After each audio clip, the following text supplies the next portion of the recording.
Hey, what is going on, guys? XpertFusion here, and today I want to give you guys my review for The Walking Dead Season 9, Episode 9, which is titled Adaptation, I believe.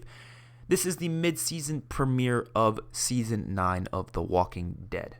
So the reason why I was able to get this episode earlier than the actual release date is because, of course, they decided to do what they did with the opening of Season 9. They did the same thing, where they released the episode a week early for people who have AMC Premiere. Now, I didn't have AMC Premiere before, but I decided to buy it today for a few reasons. First of all, because of this obvious reason.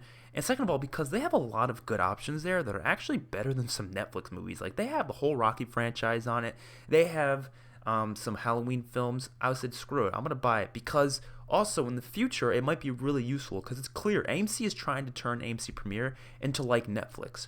But it's going to have everything Walking Dead related. It's going to have Breaking Bad related stuff, which is awesome because when the Walking Dead movies come out and the Breaking Bad movie comes out and all these different Walking Dead franchises and series come out, it's going to be really nice to be able to just watch everything in one place rather than having to, go to buy the Blu-ray, or for Netflix only having 8 seasons of The Walking Dead. It doesn't have Fear the Walking Dead, doesn't have anything else. It's going to be really nice to have everything just in one place so you can just watch it all whenever you want. The Walking Dead movies, the Breaking Bad movie, and all that awesome stuff. So I said, screw it. It's $5 a month. I'd recommend it. So let's get into this review. It is going to be a spoiler review. I'm not doing a non-spoiler review. If you want me to do a non-spoiler review, let me know in the comments. But I guess if you want a non-spoiler, you probably clicked off already because I literally said in the title spoiler review. But yeah, non-spoiler reviews, I don't know. I just don't really feel like doing that. If you want to hear a non-spoiler review really quickly, I'll just let you know. Great episode, fantastic. A lot of Negan. That's about it for the non-spoiler portion of this review. Now let's get into spoilers. So, the episode starts off with, obviously, the opening minutes, which we've all probably seen already, and it kind of showed what happened after the whole Jesus death scene sort of a thing with the attack of the Whisperers, and we get a few more Whisperers attacking the group, and the group takes the Whisperers out. Awesome stuff. Absolutely love the cinematography, the look of it. I honestly didn't have many complaints about this episode. I'll get into my actual complaints in a little bit because there's always going to be a few nitpicks here and there that I'm going to have. And a few of them are just, standard Walking Dead nitpicks that I don't really think are necessary to even mention, but I'm going to mention anyways.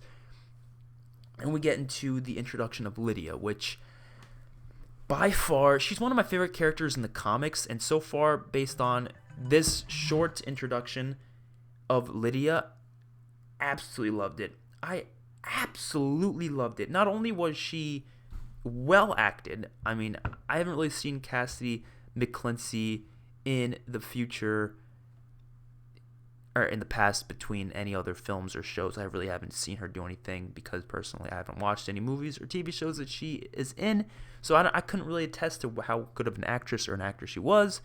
And after seeing this episode, she's fantastic, so I'm really excited for the future of the character of Lydia because she was able to show that she is really damn good at acting in this episode, so that is fantastic. They made her look really dirty too, which makes sense. In the comics, she was like clean as hell when they took off the mask, which I guess they did that because they wanted to make it seem like it's just some normal girl under it. It's not some savage, even though all the other Whisperers are savages. But realistically, her face is not going to be clean under that thing, so having her be all dirty and gross made sense, and I'm glad they did that. Then you had Henry trying to talk to her and trying to stick up for her. Carly and Lydia's relationship in the comics is one of my favorite portions of the comics, so the fact that we get to see that on screen with Henry is awesome. Really excited to see that kind of unfold, and we can see what happens with them later on. I'm really excited for that. Then we get to Negan escaping. Let's just talk about the entirety of Negan just in this little part here. Negan, I'm really glad they showed him a lot in this episode. I already know I'm going to see complaints on Twitter and on the internet and stuff like that Negan was in too much of it. We didn't need to see it. It's called filler or whatever. But no, honestly, I loved every second of it. Not maybe because I'm a big Negan fan, that kind of has something to do with it, but seeing Negan just chilling around the sanctuary, that scene when he was chased by the dogs was just really intense and awesome. Seeing him just go out and just murk a bunch of zombies with the wooden metal pipe he had was just amazing. And seeing his interactions with Judith, I absolutely loved as well. I think every second that they're on screen together is just amazing, and I can't wait to see more of that. Now, I don't know what was happening at the end there when Judith shot him off the motorcycle. Was it like, did he agree to coming back? And is he actually going to go back? Or was he just telling her that and then he's going to try to run off or something? I don't really know what happened there. But I thought it was a really, really dope scene, all things considered. And then we get, of course, the wonderful, wonderful introduction of Alpha in the end, which I wanted to focus on this later in the video, but just the soundtrack in this episode, I know that's another thing. Soundtrack for the Whispers, soundtrack for when Negan was chilling around, really awesome stuff. Really awesome stuff. Luke is, I forgot to mention Luke, man.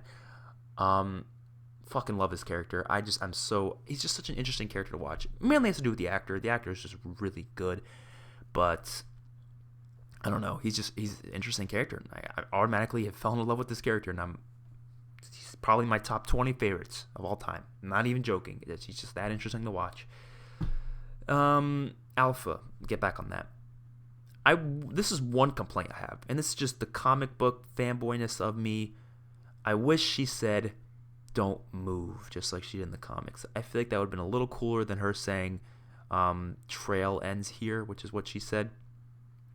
I feel like it would have been a little cooler if she said "don't move," just for the comic fanboy in me. That would have been cooler. But I digress. It's not that big of a deal. What she said, it was still pretty dope. This episode did really make me realize how awesome the rest of the season is going to be, and just how awesome the Whisperer storyline was in the comics. And look, people have been saying stuff like, "Oh, thank God Angela Kang is the showrunner. Scott Gimple sucks," and all this stuff. I've been seeing that a lot lately. Even if Scott Gimple was still the showrunner, I don't think it would be that different than what we're getting now. Because you have to realize, it's not like there's just one person leading it, and that's it. And they just make all the shots. They call everything. Everything they say goes. It's more of a collective working between writers.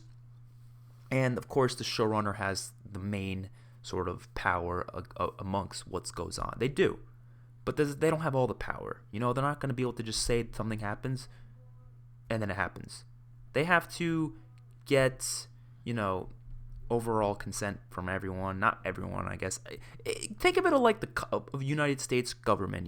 How they all have Congress and they all vote on things, and there's the president, and he has to have, they have to have oversight over each other. They can't just do whatever they want. So showrunners, as much as they have a lot of power in their position, just because Angela Kang's showrunner does not mean that, the success of this season is only because of her. Now, I understand, yes, she should get praise, of course. Just like, Gimple should get praise for when there was amazing seasons during his time.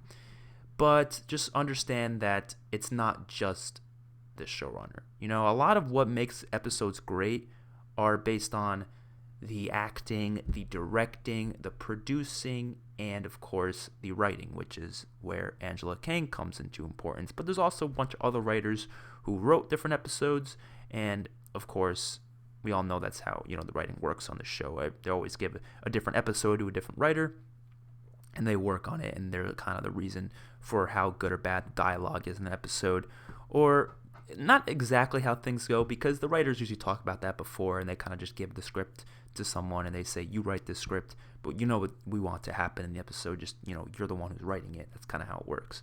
But whatever, I just need to get that out there because, I've seen a lot of people make complaints about that, saying Scott Gimple sucks because 2 seasons of his were not the best in their opinion. Personally, I like the 7 and 8, but people just forget about everything else he's done for the series, so I don't know. Whatever. It's whatever.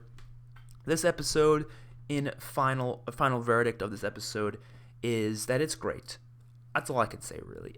There's not a lot about this episode that is there because a lot of it was just Negan walking around. I'm going to admit that's true, but I was invested in every second of Negan walking around. And then you had, of course, everything happening with the hilltop and the whole problem with Lydia and Jesus' death, the aftermath of that. Oh, shit, I completely forgot. Rosita's goddamn pregnant. Rosita is pregnant. Now, look, I'm not going to say she's a hoe or anything, but, bro, she's been with like 3 or 4 guys in the past couple of years, dude. That is crazy. No, but that was crazy to me. And it's Sadiq's baby, too. That is insanity. insanity. Damn, that's amazing. I love this episode a lot. I'm probably gonna rewatch it again for like the millionth time. But hopefully you guys enjoyed the video, and I'll see you guys in the next one. Peace out.